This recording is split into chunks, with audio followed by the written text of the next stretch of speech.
5 करोड़ रुपए का जो टेंडर अमर भारत किराया भंडार को जो दिया गया है, उसमें 2 करोड़ रुपए का तो सिर्फ टॉयलेट ही टॉयलेट बना रहे हैं। कैसे टेंडर जारी होने से पहले वहां पर काम कंप्लीट कर दिया जाता है। मंत्री गजेंद्र यादव जी, चाहे उनके बिचौलिए दलाल, चाहे माननीय मुख्यमंत्री जी का कार्यालय, सारे लोग संलिप्त हैं। उसके बिना ये भ्रष्टाचार नहीं हो सकता। राज्य सरकार द्वारा जनता के पैसों की बर्बादी है। हम इस बात को रखें कि भ्रष्टाचार हुआ है, इस बात को रखें कि जनता के पैसे की बंदरबाट हुई है, इस बात को रखें कि हाँ, टेंडर खुलने से पहले वहां काम शुरू हो चुका था। ये कोई दूर दराज का इलाका नहीं, ये किसी निजी आयोजन का मैदान भी नहीं है। ये छत्तीसगढ़ में आयोजित राष्ट्रीय रोवर रेंजर जम्बोरी का स्थल है, जहां दावा किया गया है 10 करोड़ रुपए खर्च होने का। लेकिन जमीन पर जो दिख रहा है वो किसी 10 करोड़ के आयोजन जैसा बिल्कुल नहीं लगता। रायपुर से करीब 130 किलोमीटर दूर बालोद जिले का धुतली गांव, यहीं 5 दिन का राष्ट्रीय जम्बोरी आयोजित किया गया। देश भर से आए हजारों रोवर रेंजर, लेकिन उन्हें मिला क्या? गंदगी, बदबू, सूखे नल और शौचालयों की भारी कमी। सरकारी कागजों में दावा है कि यहाँ 400 टॉयलेट लगाए गए, लेकिन जमीनी सच्चाई देखे तो पूरे कैंप में 100 भी टॉयलेट नजर नहीं आ रहे। पानी की टंकियां खाली हैं और प्रतिभागी बाल्टी लेकर पानी की तलाश में भटकते दिख रहे हैं। जब एक प्रतिभागी से बात की गई तो उसने जो कहा वो सुनकर ये अंदाजा लगाया जा सकता है कि दाल में कुछ काला जरूर है। प्रतिभागी का कहना था कि साहब, रात में लाइन लगानी पड़ती है, पानी नहीं मिलता, इतना बड़ा आयोजन है लेकिन व्यवस्था नाम की कोई चीज नहीं।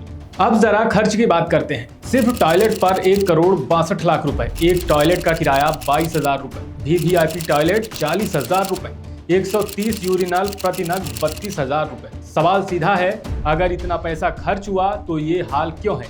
क्या टॉयलेट सिर्फ फाइलों में बने? यह नज़ारा कई लोगों को 2010 के दिल्ली कॉमनवेल्थ गेम्स की याद दिला रहा है, जहां खर्च आसमान पर था और व्यवस्थाएं जमीन पर। विवाद शुरुआत से ही था। निविदा पूरी होने से पहले टेंट बम्बू लगाने का आरोप लगा। रायपुर सांसद बृजमोहन अग्रवाल ने इसे भ्रष्टाचार बताते हुए आयोजन स्थगित करने की बात कही। देखिए, जो विसंगतियां थी और वैधानिक अध्यक्ष होने के नाते उन विसंगतियों को हमने उठाया, और क्योंकि स्काउट गाइड एक सेवाभावी संस्था है, ये एक युवाओं को सक्षम बनाने की संस्था है, एक राष्ट्रभक्त पैदा करने की संस्था है, और इसलिए उसमें विसंगतियों के साथ में, विवादों के साथ में स्काउट गाइड नहीं होना चाहिए, और इसलिए हमारी परिषद ने उसको स्थगित करने का निर्णय लिया। और हमने उसमें ये भी कहा था कि अगर इसके बाद भी इसका आयोजन होता है तो इसकी पूरी जिम्मेदारी शिक्षा विभाग की होगी। लेकिन स्कूल शिक्षा मंत्री गजेंद्र यादव की जिद पर यह आयोजन हुआ। जेम पोर्टल के वर्क ऑर्डर में लिखा 2000 टेंट, 400 टॉयलेट, लेकिन मौके पर दिख रहे हैं करीब 800 टेंट, 100 से भी कम टॉयलेट। आरोप है कि यह अस्थायी निर्माण है, 2 दिन बाद सब हट जाएगा और कागजों में पूरी संख्या दिखाकर करोड़ों का भुगतान कर दिया जाएगा। हालांकि जम्बोरी पर फैले इस पूरे रायते पर शिक्षा मंत्री गजेंद्र यादव का कहना है, आयोजन के बाद पूरा खर्च सार्वजनिक किया जाएगा। अभी तक कोई भुगतान नहीं हुआ है, लेकिन सवाल यह है, जब जमीन पर व्यवस्था नहीं तो खर्च का हिसाब किस बात का?